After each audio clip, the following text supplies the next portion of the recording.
பத்துதம்மா. தீஞ்சி போனது என் முகமா, அதனால ஒதுங்குற மரத்தோரமா. இந்த வேகாத வெயிலில மூஞ்செல்லாம் வேகுதம்மா. வெப்பம் தாங்காம உடம்பெல்லாம் தானாவே எரியுதம்மா.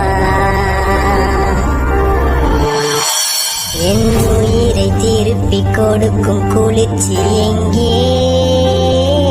என் வீட்டுல இருக்கும் ஃபேன் காத்து பத்தல வந்தேன்.